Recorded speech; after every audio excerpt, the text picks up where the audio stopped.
这时候，一台车子开了过来。原来金奥利和深田雪乃并未走远。无忌，你怎么样了？金奥利的车子尚未停稳，深田雪乃便直接跳了下来。没事。苏无忌的眼皮子沉重的要命，声音小的像是从嗓子缝里挤出来一样，说道：找个地方洗个澡睡一觉。说完，他头一歪，直接躺在了地上，呼呼睡去。金奥利说道：无忌，你说什么？什么洗澡？车子没熄火，发动机还在轰鸣着，以至于他们俩都没太听清苏无忌刚刚说了什么。这时候，躺在一旁的小庞气喘吁吁地翻译道：老板说让你们给他洗个澡，再陪他睡一觉。说完这句话，他也扭头睡过去了。庞庞立了大功，真的是累极了。金奥利和深田雪乃对视了一眼，两人都没有从彼此的眼睛里看到任何的犹豫。把他们抬上车吧。深田雪乃说道。说着，他直接把苏无忌横抱而起。于是金奥利只能去抱小庞了。还好，两女的身手都很强，即便小金独自一人把沉重的小庞抬起来塞进车里，也没什么问题。而此刻，后备箱里还有个被打穿大腿的杜卡罗非洲区总裁伊多武呢。等苏无忌醒来的时候，正躺在宾馆的床上。这已经是这座边境城市条件最好的宾馆了，但顶多也就是国内快捷酒店的水平。然而他的身上没有衣服。我的衣服呢？苏无忌迷迷糊糊地睁开眼，掀开身上的薄毯，问了一句，随后翻个身，又屁股朝外地睡去了。金奥利和深田雪乃就坐在旁边，全程看着此景。按照小庞的意思，基于公平起见的原则，他们两人一起帮苏无忌洗完了澡。即便是金奥利从少女时期就开始接受美人计的训练，可第一次给真人擦洗，对方又是救过字，己的大恩人，心中难免有些不可告人的想法。倒是深田雪乃从始至终都没什么表情，似乎心里很平静。可是那微红的耳垂无疑已经说明了所有问题。当然，两个姑娘也没有忘记小庞，只是当他们要帮小庞脱衣服的时候，后者自己便醒过来了，根本用不着别人帮忙洗澡。深田雪乃扯过了毯子帮苏无忌盖好，他已经在这儿守了整整一夜了。雪乃，你先去休息吧，我陪着他就行。金奥利说道。两人并没有一起守着苏无忌，似乎是为了要给彼此留出空间，于是约定轮着来。当然，他们也没有按照小庞所转述的那样一起陪着苏无忌睡觉。深田雪乃整夜都是坐在床边低，始终安静地看着这个男人。苏无忌睡得死沉，压根不知道旁边有人。好。深田雪乃应了一声，又看了苏无忌一眼，便先走出去了。金奥利把房门轻轻关上，轻轻地躺在床边。由于身上的吊带衫和牛仔短裤已经洗了，他此刻是穿着浴袍的，两条光洁的大长腿就暴露在外。金小姐很爱干净的，就连浴袍里的衣服也洗了。在刚刚过去的一夜里，金奥利虽然独自睡在隔壁房间，但也全无睡意。最近所经历的事情太多了，很多思绪在他的脑海之中乱飞。但让他想的最多的还是这个华夏青年。辗转反侧间，脑海里全是与他在破旧电影院里的激情一幕幕，全是给他擦洗身体时的画面。而就在这个时候，苏无忌忽然翻过身来，手搭在了金奥利的胸膛上。于是金奥利的身体本能的一紧，心脏开始控制不住的激动。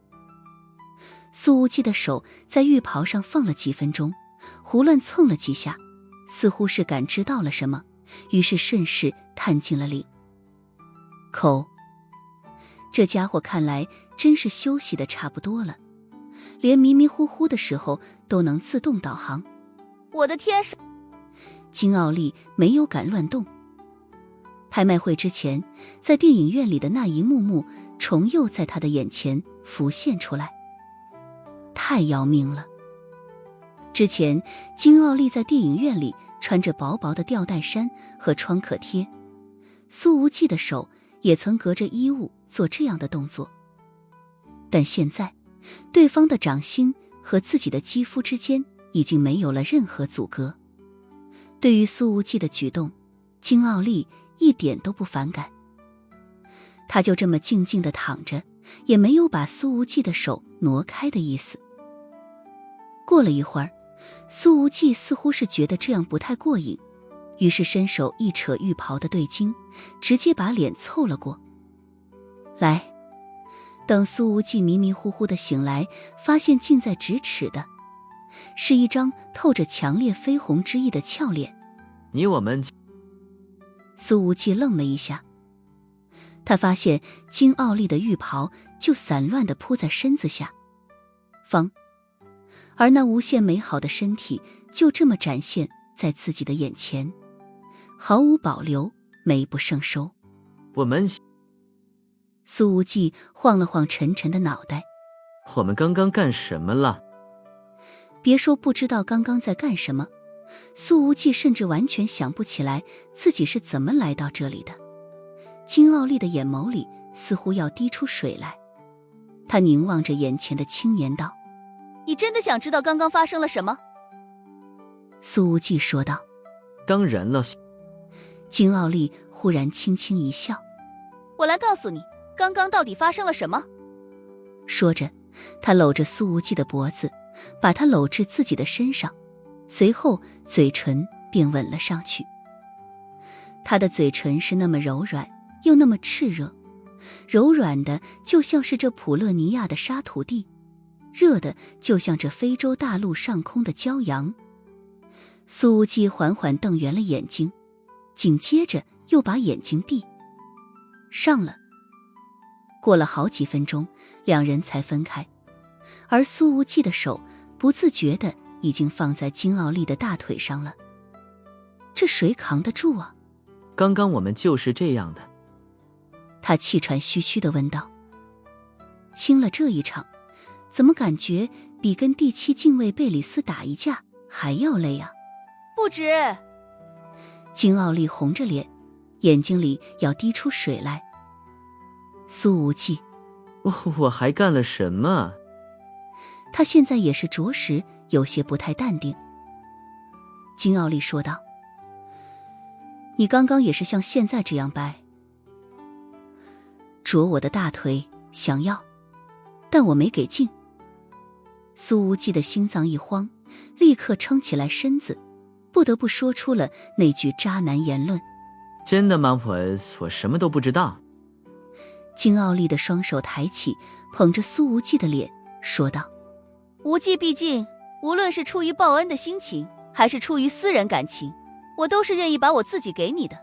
但这种肢体方面的接触确实让金奥利情迷有意乱。苏无忌，干什么？金奥利又把苏无忌拉到了自己的面前，紧紧搂着他的脖子，在他的耳边说道：你当时说婉心别怕，我要进来了。什么？苏无忌的表情一下子变得精彩了。起来。金奥利，你确实是这么讲的。苏无忌也是难得的纠结了起来。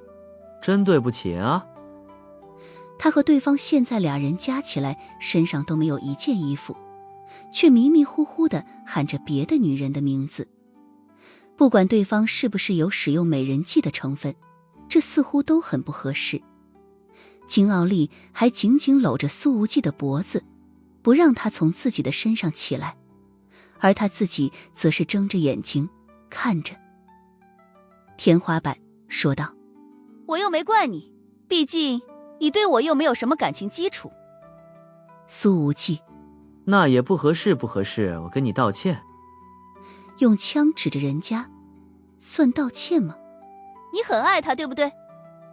金傲丽没回答苏无忌的话，反而问道。苏无忌说道：不瞒你说啊，婉星是我目前所经历的唯一一个女人。顿了顿，他补充道：我特指那种上。这话着实有点破坏皇后酒吧花花公子老板的人设了，但为了给金傲丽道歉，苏无忌也不得不把实情说出来。金傲丽一下子笑了：这很好笑吗？苏无忌底气不足地说道：这应该值得骄傲。金傲丽说道：所以我上次去皇后酒吧冒充被你始乱终弃的女人的时候。苏无忌闷声说道：那时候我还是个处男。我上次就不该找这种理由，当时还以为你是个海王呢。金傲丽在苏无忌的身子底下笑得不行，那雪白的肌肤曲线轻轻颤着，美得妙不可言。说着，他又微微抬头，在苏无忌的嘴巴上轻轻啄了一下。无忌，我们俩现在算是什么关系？金傲丽问道。苏无忌说道：算算朋友吧。金傲丽轻轻欠了欠身子。可是有这样的朋友吗？苏无忌：应该算是朋友吧，毕竟这也不算炮友，顶多算是个打炮未遂。金傲丽笑得花枝乱颤，他随后捧着苏无忌的脸说道：所以我以后是不是可以想什么时候吻你就什么时候吻你？关于这个问题，苏无忌迟疑了，毕竟无论是说行还是不行，都显得太渣男态混蛋了。想了想，他还是憋出来一句：那就是情况而定吧。金傲丽又笑了起来，他随后很认真地说道：无忌跟你待在一起真的很开心，我很后悔没有早点认识你。而就在这个时候，金傲丽浴袍里的手机响了起来，一看来电，竟是自己的哥哥。他的心一下子紧绷了起来，这种紧绷是由内而外的，随之扩散到了他的每一寸肌肤。苏无忌轻轻拍了拍他，然后握住了他的另外一只手，两人掌心相贴，十指相扣，这让金傲丽一下子淡定了下来。在干什么？电话接通之后，哥哥问道。我在。金傲丽犹豫了一下，说实话。电话那边的声音带着一股难言的命令感。金傲丽看了苏无忌一眼，道：我在他怀里。我在他怀里。此言一出，电话那边明显沉默了，似乎没想到金傲丽的进展竟然那么迅速，像是要最终确认一遍。电话那边又问道：金傲丽局长，我不希望你在这种事情上撒谎。金傲丽竟是罕见地反问了一句：将军，我如果撒谎能为我带来什么？听了这句话，那边说道：金傲丽，你对我的态度变了，看来你确实没有撒谎。金傲丽的一只手拿着电话，一只手和苏无忌十指相扣，从对方的温热掌心里似乎有着强烈的勇气传导到了他的身上。于是小金竟然鬼使神差地说道：哥哥他在我的身上，我现在的姿势不太方便打电话。他在我的身上。苏无忌听了这句话，都不知道该评价什么好，这也太容易造成误解了。但这种时候打电话好像更刺激了一些。那边沉默了一下，才说道：“你做得很好，替我向他问好。”苏无忌趴在金奥丽的身上，并没吭声。当然，主要也是不知道该说什么好。他的确还没想好要怎么面对那位强势的领导者，尤其是现在已经不自觉地带入金奥丽的立场之上。那位哥哥显然更多的是把金奥丽当成了下属，甚至是工具人，似乎从未真正从兄妹的视角上来对待他。挂断了电话之后，苏无忌撑着身子要起来，金奥丽却凝视着他的眼睛，道：“你舍得起来吗？”苏无忌说道：“反正现在也进不去。”我其实不太舍得让你起来。金奥丽笑了一下，等下次天王大人不喊晚星的时候，我就敞开大门欢迎你。与他脸上的笑容相反的是，金奥丽的眼底似乎有着一抹落寞。苏无忌说道：“你用错词了，这门好像也不大。”他不知道该说什么好，眼中落寞进去，双颊已经变得滚烫滚烫。这时候大门开了，苏无忌和金奥丽的身体瞬间紧绷了起来。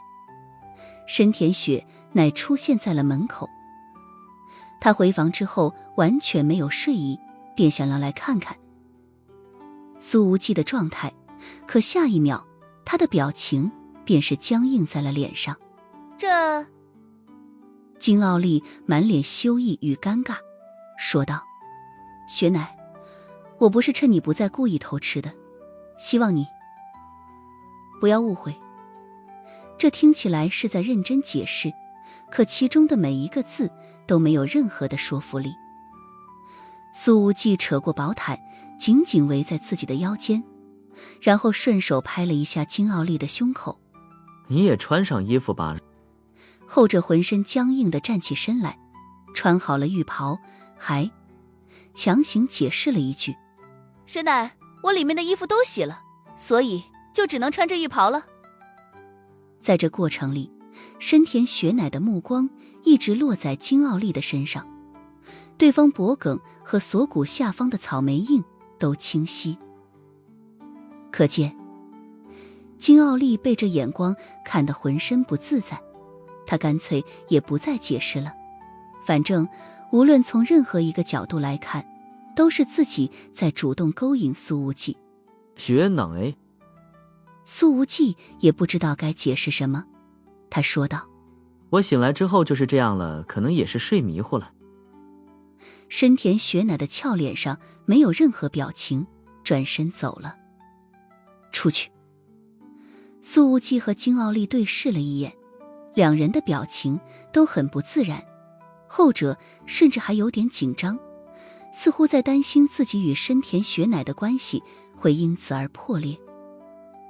可紧接着，深田雪乃又走回来了，他端了一杯温水递给了苏无忌。无忌，你恢复了吗？他问道。看深田中校这状态，似乎已经把十几秒钟之前的事情完全忘记了。但是只有雪乃小姐自己知道，她的心脏跳得有多快。肌肉还是有些疼的，但是不那么累了。苏无忌说道。这话说的并不算详细，因为有些地方虽然是疲惫了，但有些地方那是精神饱满，斗志昂扬的不得了。他喝下了这杯水，但却皱了皱眉。深田雪乃看到苏无忌一皱眉，立刻关切地问道：“怎么了？是水太烫了吗？”苏无忌摇了摇头：“没事的，就是嗓子有点疼。”马德小庞，之前小庞拿着金属试管往他嘴里捅，结果捅得太深了，一直弄到了喉咙里，估计都给捅出血了。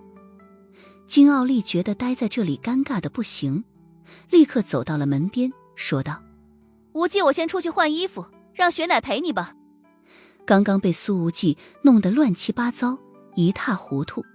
他的，去洗个澡，冲干净才行。看到房门被金奥利砰然关上，房间里只剩下了2个人。深田雪乃的俏脸开始变得微热。我刚刚……他犹豫了一下，还是问道：打断你们了吗？苏无忌摇头笑了笑，本来也没开始，顶多算是一些钱。那细字还没出口，深田雪乃便上前了一步，轻轻抱住了他。苏无忌刚刚被金奥利撩成了那个样子，火还没下去呢，结果这娇柔的身体一靠近，他便立刻不由自主地给出了回应。深田雪乃感知到了苏无忌的变化，但并未躲开。以他的性格，能做出这么主动的动作，显然是有着某些心事。此刻的雪乃中校正处于前所未有的孤单时刻，似乎现在身边只有这个男人可以相信。雪乃，你这是怎么了？苏无忌问道。无忌，他停顿了10几秒钟，才轻轻说道：我觉得我该回去了。东阳并不安全。苏无忌的思绪立刻被拉了回来。你如果要回去，一定要做好心理准备。禁锢黑约里面有布局高手，能够把深田雄武的女儿做到局中来，谁也不知道下一个等着深田雪乃掉进去的坑会在哪里。深田雪乃的冰眸之中显现出了一抹冷冽之意。我会把他们全部揪出来。苏无忌说道。需要帮忙的时候直接给我打电话，或者打我留给你的那个电话也可以。好。深田雪乃随后说道。我准备从巴托梅乌港乘船返回。巴托梅乌港。苏无忌一下子明白了对方的意思。你还要乘坐你之前被拐卖的那条船？深田雪乃轻声应道。他并不知道杜卡罗组织的人还在不在那条船上，但他还是决定返回亲自查看所有被自己忽略的细节，不放过任何一个敌人，以及那些行动组里的内奸。有些时候深田忠孝的倔强也是超出了苏无忌的想象。而这个时候，房门忽然被打开了，金奥利出现在了门口。对了，我刚刚得到消息。一看到这一男一女竟然拥抱在一起，金奥利立刻转过身去说道：我什么都没看见。不要误会，这只是临别前的拥抱而已。苏无忌说道。他也不知道自己为什么要跟金奥利解释。深田雪乃的冰颜已经热了起来，好像偷情被发现一样，每人都被发现了一次，扯平了。金奥利微笑道：不止如此，这是雪乃期待已久的拥抱，我能看出来他并不想离开你。经过了这一次事件之后，3个人的关系似乎变得很奇妙，也很微妙了。深田雪乃恨不得找个地缝钻进去。金奥利，你不要说了。苏无忌问道。你刚刚说你得到什么消息了？也许是由于那个第7禁卫死掉了，沙溢佣兵团已经全面退却，烈焰大队可以从非洲撤军了。金奥利说道。我接下来的主要任务就是对付赤色巴尔了。他望着苏无忌，眼眸亮晶晶的，这话语之中的潜台词已经非常明显了。相聚总是短暂的，离别这就要来到了。苏无忌说道。你是侦察局长，没必要始终冲在战斗的第一线。金奥利点点头，眼底微暗。这是他的命令。他转而嫣然一笑道：但是能得到暗影天王大人的关心，我已经很满足了。顿了顿，小金局长强调了一句：我这并不是发挥演技。深田雪乃说道。我先出去。他刚进来没几分钟，就把空间再度留给了这一男一女。现在金奥利和深田雪乃之间莫名的有些谦让。金奥利往前跨了一步，眸光清亮，似乎有星星在其中闪烁着。无忌，苏无忌，哼，如果未来有一天我在北边待不下去了，就去华夏找你。他说道。苏无忌微笑道，当然，你又不是不知道皇后酒吧在哪里，到时候安排你当领班，每个月工资1万。一言为定。金奥利再度贴近，双手搂住了他的脖子，不舍之意已经从他的眼睛里汹涌而出。在非洲的这几天我很难忘。金奥利现在拥抱苏无忌已经非常自然了。苏无忌看着近在咫尺的娇艳容颜，你确实让人挺难忘的。金奥利笑了，你说的是我的身体还是我的人？是你的门。苏无忌刚要说话，金奥利却直接跳到了他的腰上，嘴唇不由分说地吻了上来。良久之后他才分开，眼光似乎都亮了许多，深深地吸了一口气。强让一下，这也不是美人计。说着，他从苏无忌的身上滑下来，深深地看了一眼面前的青年，决然地转身离开。苏无忌从后面说道，赤色巴尔不会抵抗太久的，你回国的日子估计会很快了。小康妮回去了，以那丫头的行事风格，肯定会收缩力量，不可能让赤色巴尔跟北特一直硬碰硬的。金奥利的眼睛似乎更亮了一分，真的吗？苏无忌当然相信他不是在发挥演技，毕竟这种亮晶晶的眼光明显是发自内心的。这2天的事情过后，金奥利的状态明显变得飞扬了不少。会早日再见的，苏无忌说道。等再见面的时候，我就彻底为你敞开门，我的大人。金奥利的声音轻轻，眼眸间似乎有水要滴出来。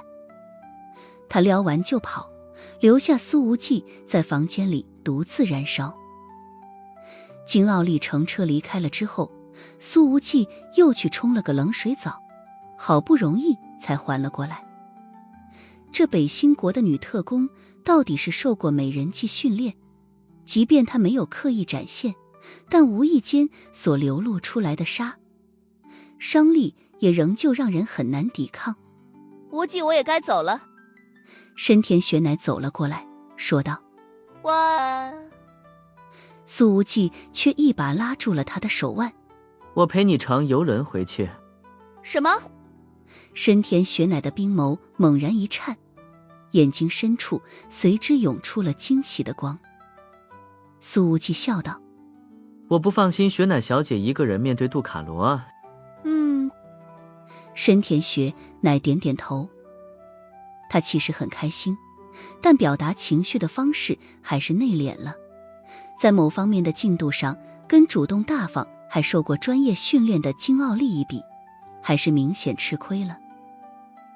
而这个时候，苏无忌的电话响了，一看来电却是许家嫣。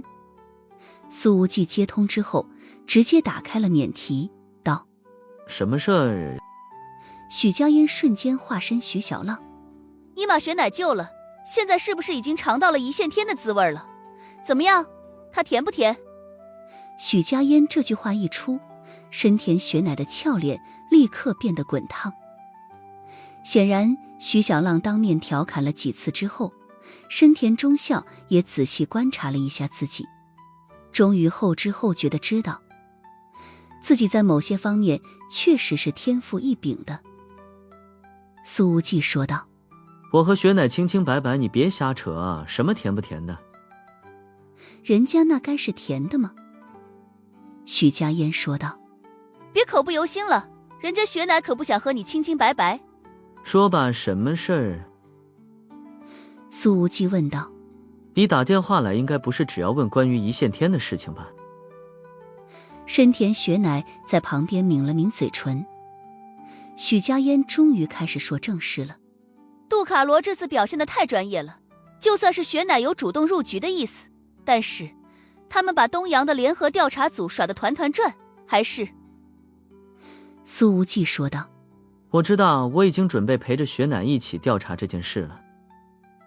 许家烟的声音似乎都变得色眯眯了起来。哇，那这次你可一定要吃到哦。具体吃到什么，显然不言而喻。深田雪乃站在一旁，不自觉地并了并腿。雪乃在旁边听着呢。徐小浪又问道。深田雪乃终于开口道：是的，雪乃听到我提这种事儿，你居然都没有跑，说明你也是很想被他吃。许家烟笑道：无忌一直喜欢被动，雪乃，你主动点，送到他嘴边呀。深田雪乃没回答，抬眼看了苏无忌一眼，眼中的光似乎要凝结成水滴出来了。苏无忌，许家烟，你够了，还有正事吗？当然有了，不过吃掉雪乃也是正事。许家烟话锋一转，说道：南离国金家的金在。许，你知道吗？苏无忌，我当然知道了，你突然提起他做什么？金在旭是南离国金家的现任家主，控制着全国1/2的通讯行业，几乎垄断了整个国家的电子产业，是东亚最炙手可热的财阀之一。此人也是南里有名的商界美男子，哪怕现在上了年纪，也是一个非常有型的大叔，迷妹众多。许家烟说道：银月最近在翻找以前未解案件时，发现金在旭年轻时期有个米国女朋友，金给他生下了一个女儿，但是这个女儿在1岁多的时候被拐卖了，从此再也没有出现过。苏无忌眯了眯眼睛。米国女朋友生的是混血？许家烟说道：是的，金在旭的第一个妻子死得早，当时他已经准备娶这个米国女朋友了，后来孩子丢了，那女人就精神失常了，金家的长辈极力阻止这事儿，于是这桩婚事也救不了了。知了。苏无忌说道：据我所知，金在旭后来虽然一直没有再结婚，但身边始终不缺女人。许家烟轻笑道：那是当然，南立国的那几个顶级女团，不都是他在背后捧出来的吗？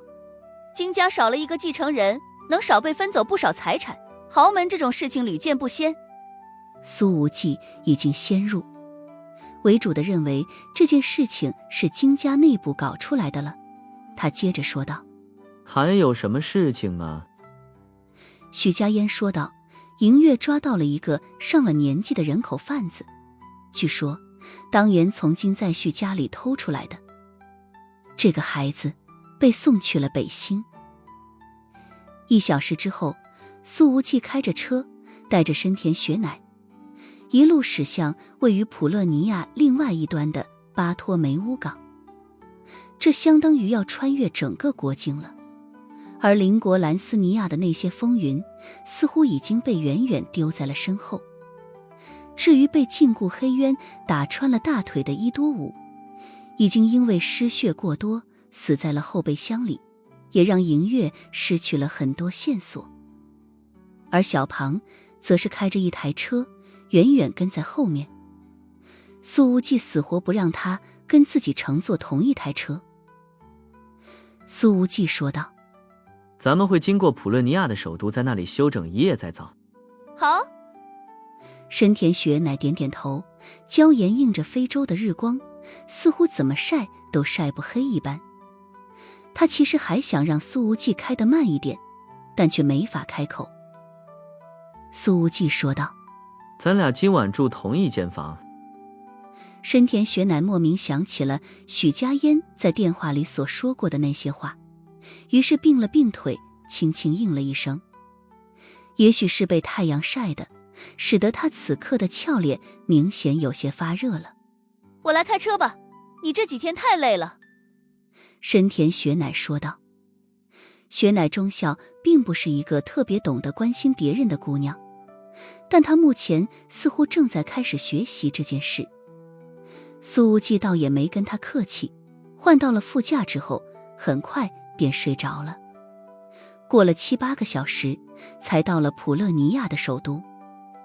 对于深田雪乃来说，她从未在一个这么小的空间里和一个异性单独相处那么久，这种感觉很舒服，让她很想多持续一会儿，很想把东洋那些纷繁的事物彻底抛之脑后。到了首都的第一件事情，深田雪乃便是去买了个手机，跟工作组报了平安，甚至还刻意把自己的下一步计划说出去了。显然被套了，他要主动开始设个套了。我订了这里最贵的酒店。等深田雪乃打完了电话，苏无忌说道：你和我住一间，小庞自己住，没问题吧？没问题的。深田雪乃鬼使神差地问了一句：大床房？苏无忌：套房2个卧室的那种。哦。深田雪乃轻轻应声。他之前主动拥抱苏无忌的那一下，已经是他此生所做过的最主动的事情了。如果换作是他的姐姐夜莺落在这里，怕是今天晚上就能把苏无忌给拿下了。我已经把我的位置告诉了联合工作组。深田雪乃说道。他们晚上就来和我会合。好，既然要钓鱼，我就陪你一起钓。苏无忌微笑着说道。他们到了酒店前台，办好了入住，进入了电梯。这时候苏无忌才开口说道：刚刚我们在办理入住的时候，有个人在观察我们，个头不高，东亚长相。深田雪乃的观察力也很敏锐，说道：是坐在大厅一角始终看手表的那个人吗？苏无忌回想了一下那人的体态，说道：那个家伙的身手应该不错，是不是你们工作组的成员？不认得。深田雪乃摇了摇头，邻家女孩的状态已经消失不见，那股飒爽又凌厉的感觉又重新回到了身上。我去把他抓来。苏无忌：那倒不用，你就下命令，今天晚上在这酒店的会议室里，联合行动组所有人开会议，必须集体出席。深田雪乃的第一反应是：你会陪我一起吗？苏无忌咧嘴一笑：当然。到了房间，两人抓紧时间休息，而本该好好补觉的深田雪乃却仍旧没有睡意。他的脑海里还在回想着苏无忌与金奥利在床上纠缠在一起的情景。对于从未经历过这种事情的雪乃中校来说，这种视觉冲击是极为巨大的。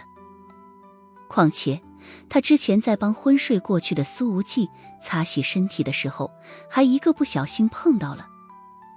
不能想了，如果此刻和无忌睡的是一个大床房，那么现在又会发生什么呢？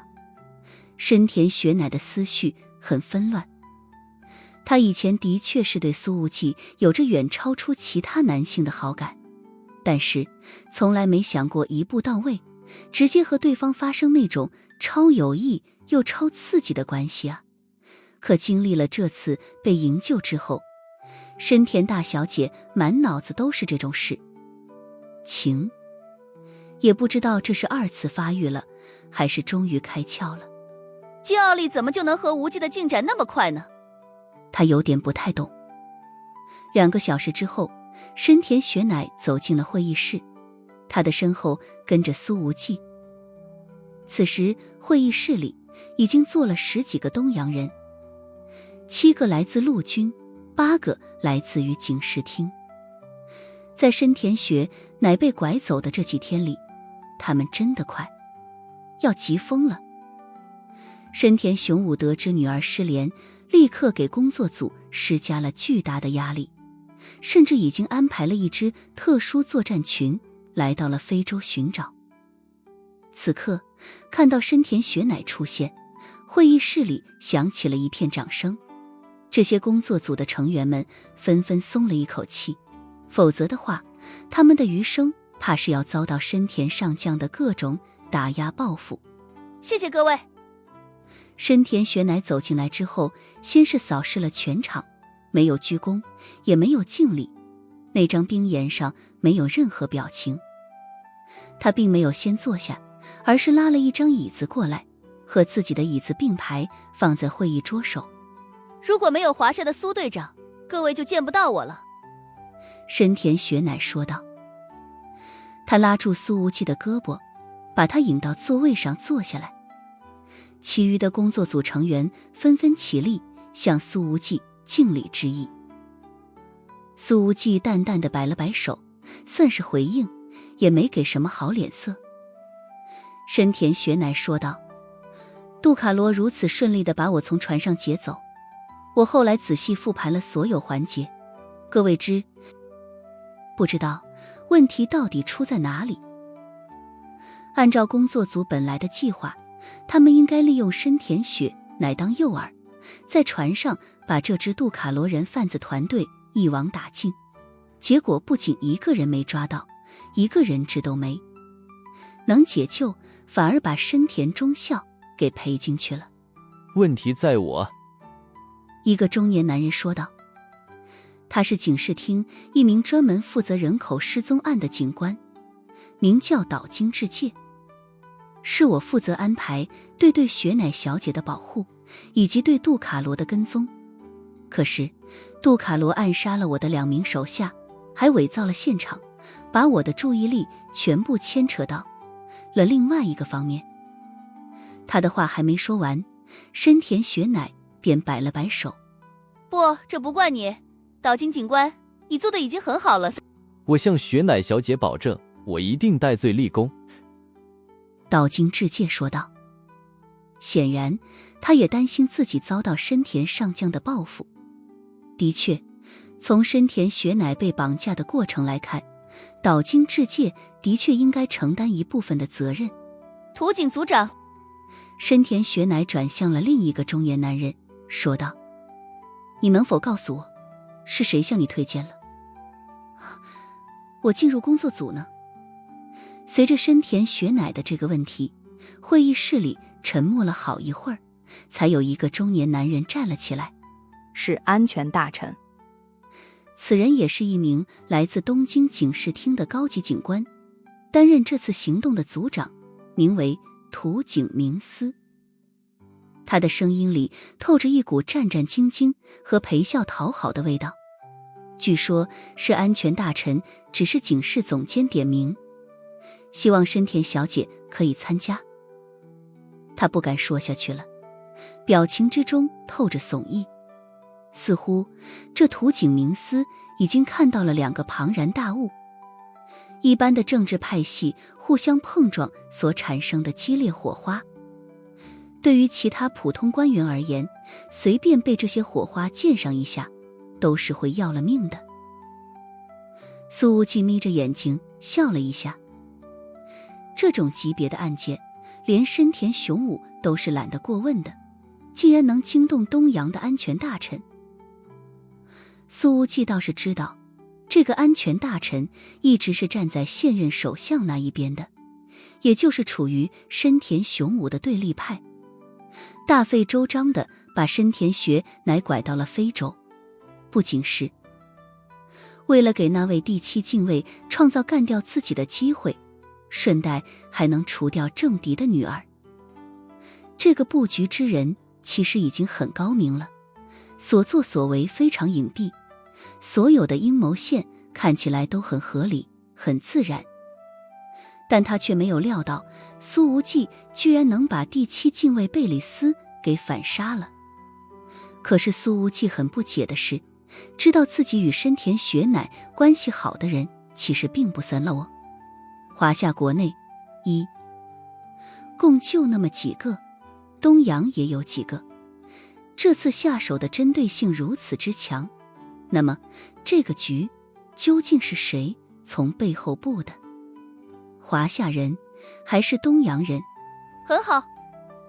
深田雪乃得到了答案，随后站起身来，目光扫视全场，说道：诸位，接下来我会乘坐游轮从巴托梅乌港返回国内，你们是要乘船和我一起走，还是要坐飞机离开，都自便吧。顿了顿，他又说了一句：对了，联合工作组就此解散。就此解散。他并不是组长，却直接宣布了解散的命令。而真正的组长土井明司则是讪讪地笑了笑，打了个圆场。好，既然深田小姐安然无恙，杜卡罗的非洲区总裁也已经被击毙，联合工作组的任务也算是完成了，就此解散也没有什么问题。他看起来倒像是个老好人。苏无忌直接拉起了深田雪乃的手，在公共场合被这么牵手，让深田雪乃的身体轻轻一震，但他紧绷归紧绷，可却没有主动松开。没有谈过恋爱的雪乃中校，心中难免产生了一丝丝的甜，但他看向同僚的眼神仍旧无比清冽，甚至极具压迫力。从这样的眼神中，让人根本看不出来，雪乃小姐此刻的心中完全是另外一种反差。土井明司又搓了搓手，挤出笑容，说道：为了保护雪乃小姐的安全，我们工作组集体乘坐游轮一起返回吧，票务的事情我来负责。这谨小慎微的样子，看起来真不像个警视厅的高官。苏无忌淡淡道：我会亲自保护雪乃，至于你们随便吧，我管不着。说完，他便看向了身边的姑娘。雪乃，我们走。随后，苏无忌便牵着深田雪乃径直离开，丝毫不给在场的组员们一丁点面子。在会议室的门即将被关上的时候，他还冷笑着哼了一声：啊，一群废柴。这一句评价似乎有点刻意。会议室里，行动组的那些成员脸色皆是有些难看。怎么你在紧张啊？苏无忌问道。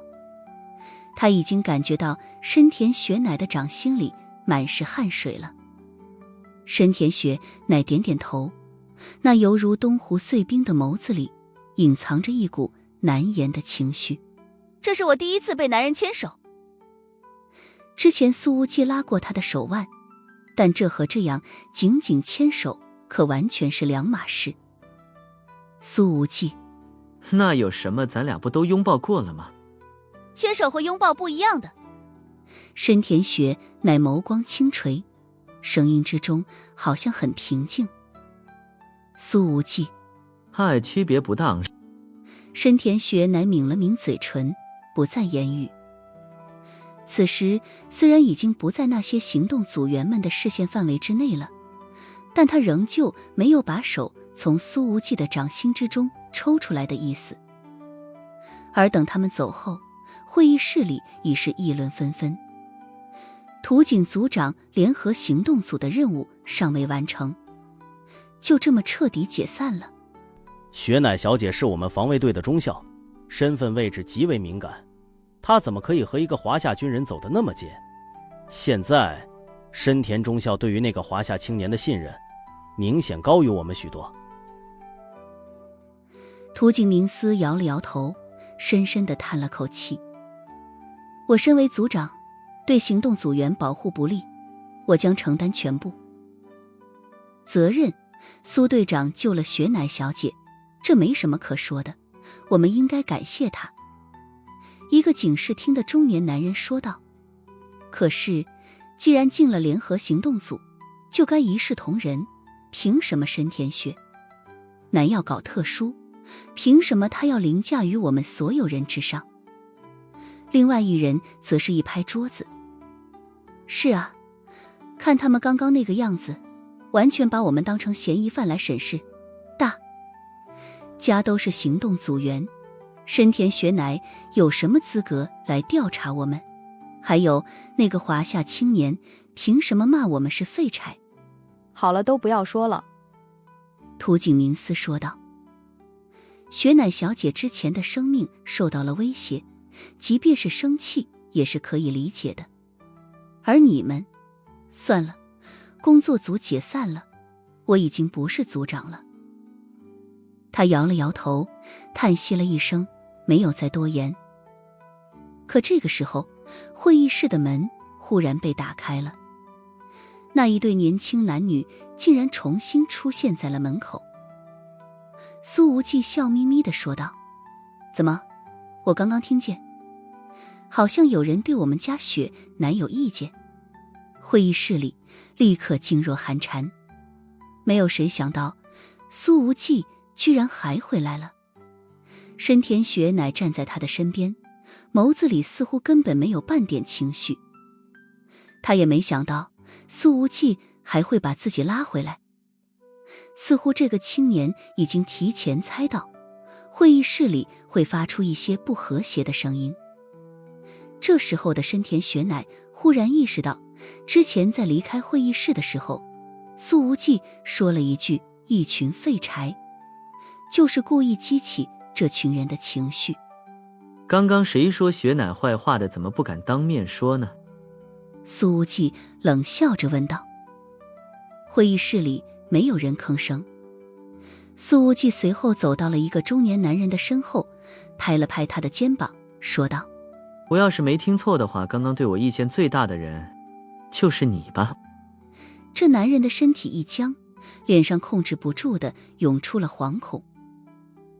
他叫田中高广，来自于东京警视厅，是此次联合行动组的副组长，仅次于土井明司。你们说深田雪乃搞特殊，我今天还就偏偏要让他特殊一回，偏偏就要凌驾于所有人之上。说着，苏无忌抓起了这个中年警官的头发，狠狠地往会议桌上撞去。砰砰砰，连续3下撞击之后，这木质的会议桌面都被直接撞得开裂了一大片。这个田中高广的脑门已是一片乌青。苏无忌松开了他的头发，这家伙的脑袋便在镀刻在了桌面上，已然晕了过去。苏无忌摇了摇头，垃圾啊！会议室里噤若寒蝉。在这个由警视厅和军方组成的联合行动组里，竟然没有人敢替田中高广出头。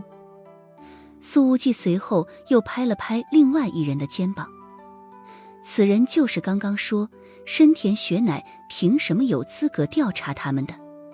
这家伙现在极为紧张，立刻弹手护住自己的脑袋。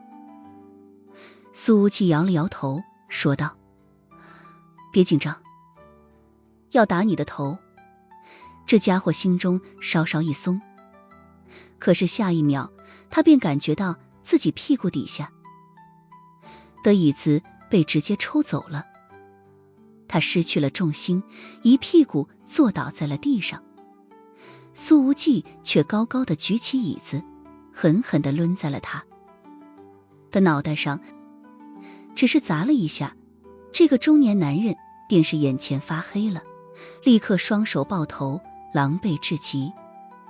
苏无忌又对着他的脑袋狠狠砸了几下，才把凳子扔到了一边，拍了拍手，说道：“说不打你头是骗你的，你连这也信这么单纯的吗？”这个中年男人也是来自于警视厅的，此刻也是满头红肿，倒在地上，人事不省。苏无忌的强势表现让其他人更加紧张了。组长土井明司想要说些什么，但是想了想，却什么都没敢讲。土井明司组长，把你们的2位组员送去房间里休息一下，我们明天一早就出发前往巴托梅乌港。苏无忌微笑着说了一句：“好的。”土井明司叹了口气，他似乎看明白了苏无忌要打人立威的用意，于是解释了一句：我在刚当警察的时候，就是负责人口拐卖案件，所以才会被选为联合调查组的组长。我无意参与任何政治派系的争斗，所以……苏无忌微微一笑，这么着急的撇清自己，我问你了吗？听了这句话，土井明司的表情为之一滞。苏无忌说道：我在巴托梅乌港等你们，一想到要和你们一起坐游轮，我的心情就很愉悦的。说着，他重新拉起深田雪乃的手走了出去。回到房间之后，颇有心事的深田雪乃甚至忘记了松开苏无忌的手，而是直接问道：无忌，你刚刚打的那2人？苏无忌很确定地说道：他们现在还不能撇清嫌疑。深田雪乃说道：我那件有窃听器的衣服就是田中高广给我的。苏无忌笑道：那岂不是打对人了？深田雪乃说道：你是不是早就料到？苏无忌伸出手指压在他的嘴唇上。别说出来，我知道你明白。今天晚上咱们都不要睡觉了。被苏无忌的手指压住嘴唇，深田雪乃的身体狠狠一颤，仿若有电流袭遍全身。大洋彼岸某处山巅，一道身影正安静地站在石崖旁边。她穿着黑色的长裙，山风吹乱了她的长发，让她瘦削的背影显得越发萧索。这时候，一道声音从后面传来：加入了黑渊之后，你的第一个作品就很精彩，整体无懈可击。但很可惜的是，你唯一没算到的是，第7禁卫死了。什么？这道倩影微微一颤，随后轻轻垂眸。这的确是我没有料到的事情。你不用抢着承担责任，我知道，这不怪你。那一道声音说道：我知道你本来想让第6禁卫和第7禁卫同去，只是他们并不认可你的意见。谢谢您的理解。这黑裙姑娘没有再做任何解释，微微鞠了一躬。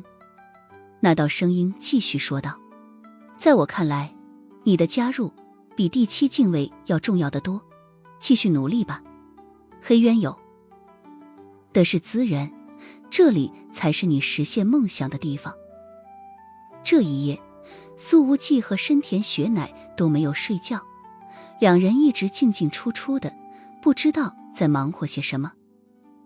土井明司在把2名被撞晕了的组员送回房间之后，便开始在桌前写着总结报告。此次虽然成功找回了深田雪乃，杜卡罗非洲区总裁伊多武也被击毙，看似顺利结案，甚至大获全胜，但整个行动组没人能高兴得起来。现在回想起来，如果深田雪乃在被绑架的过城里遭到了杜卡罗组织的凌辱和虐待，那么等待着这些行动组员的下场怕是不可想象。深田雄武上将一定会动用所有手段来报复他们的。土井明司叹了一声，自言自语：回去之后别想着立功了，不被整死都是万幸的了。此事一定要有人负责，而他身为组长，必然是首当其冲。土井明司已经给所有组员购买了返回东洋的邮轮船票。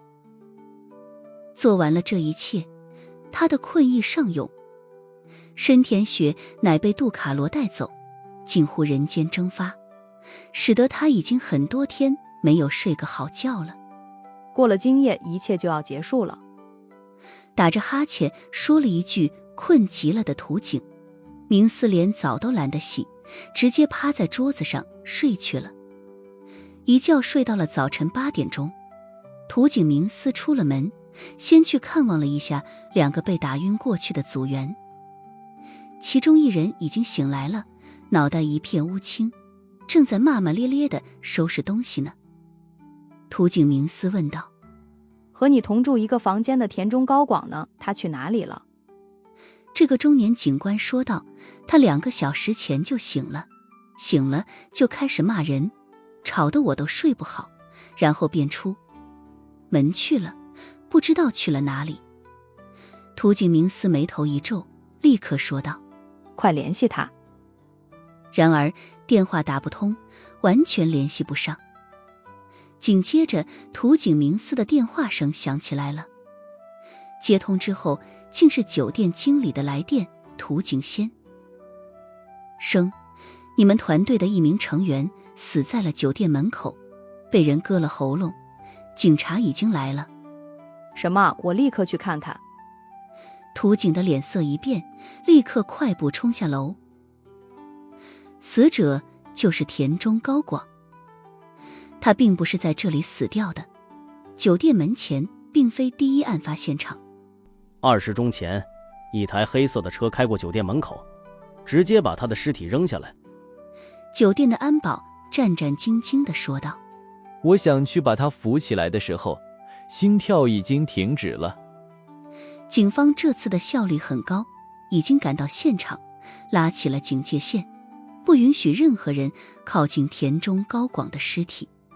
但在普勒尼亚这个腐败横行的国家，想指望这里警察的办案效率，那还不如花钱找当地黑帮来帮忙。不仅心跳停止，甚至血都不往外流了，死了起码1小时了。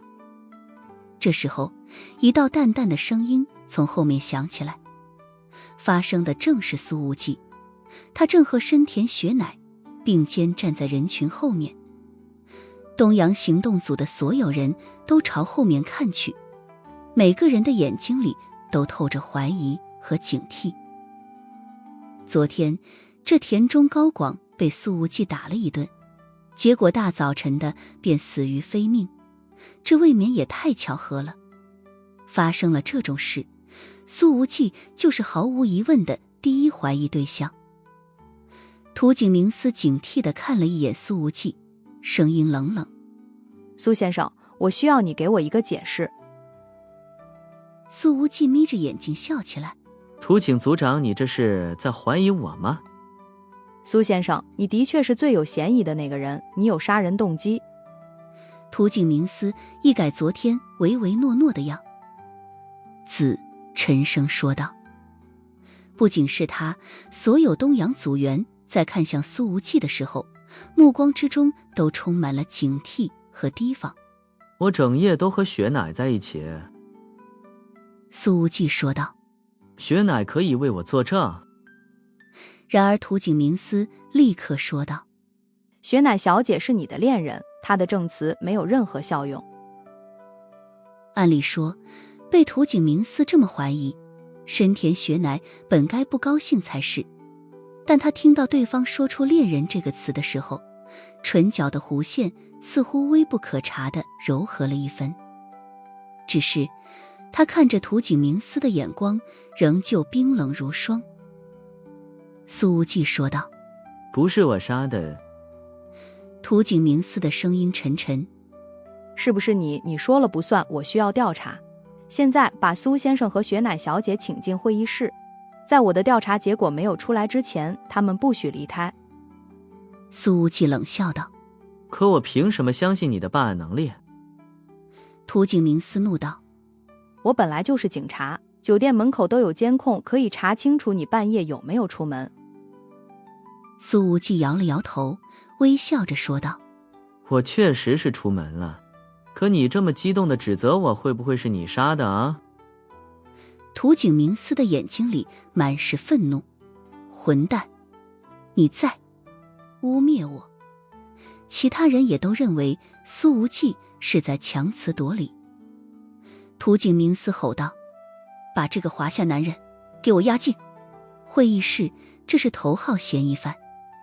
深田雪乃往前站了一步，手放在腰间的枪柄上，我看谁敢动他。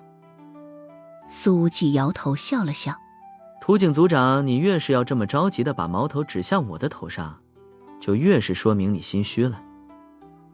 涂景明思咬着牙道，我心虚了，该死的混蛋，被杀掉的是我的同事，而你刚刚还亲口承认你夜里出了门。说着，他直接从腰间拔出了手枪，指着苏无忌。在他拔枪的一瞬间，深田雪乃也是直接拔枪，枪口顶在了他的脑袋上，扳机直接扣下去一半，压在了击发的临界点上。其他人愣着干什么？涂景明嘶吼道：难道你们还分不清谁是敌人吗？其他的东洋组员纷纷拔枪，对着苏无忌和深田雪乃两人。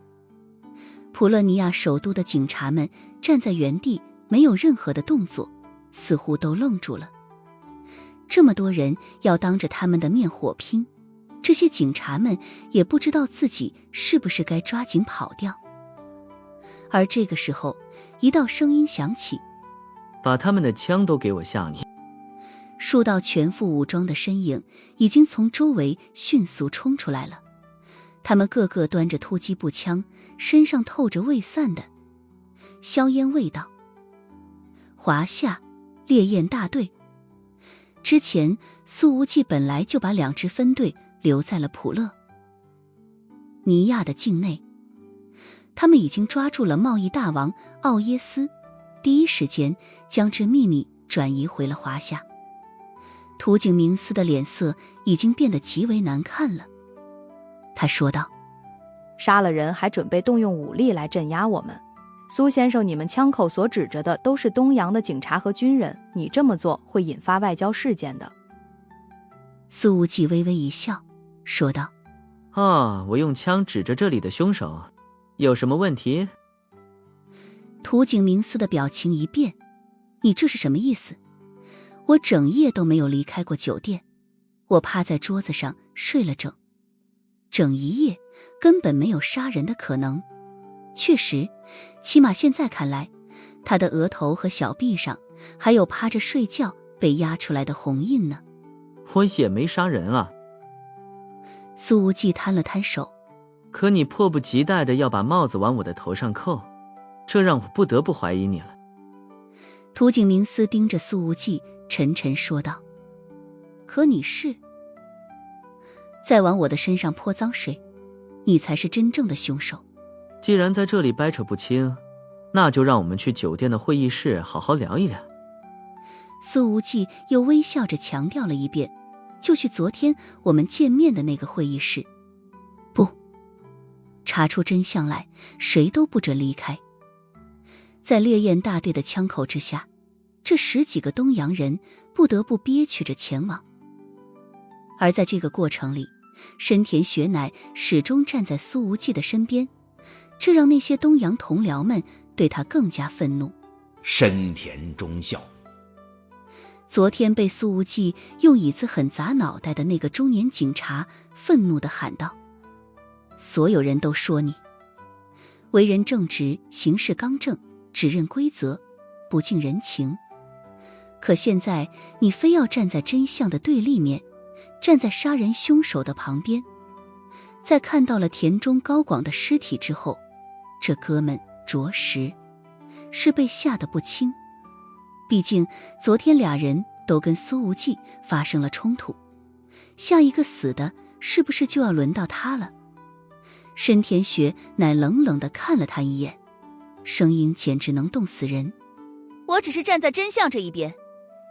这个中年警察愤怒地喊道：没救了，你这个被爱情冲昏了头脑的女人。听了这话，深田雪乃冷冷回道：你说的对，我就是被冲昏了。苏无忌谁冲你了？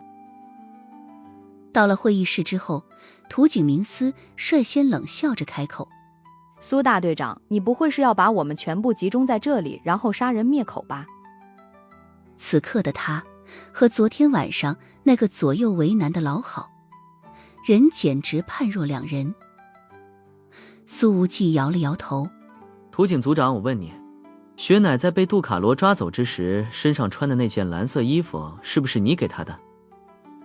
涂景明司立刻喊道：这和我有什么关系？我是组长，我需要协调的事情太多了，怎么可能有精力去管组员们穿什么？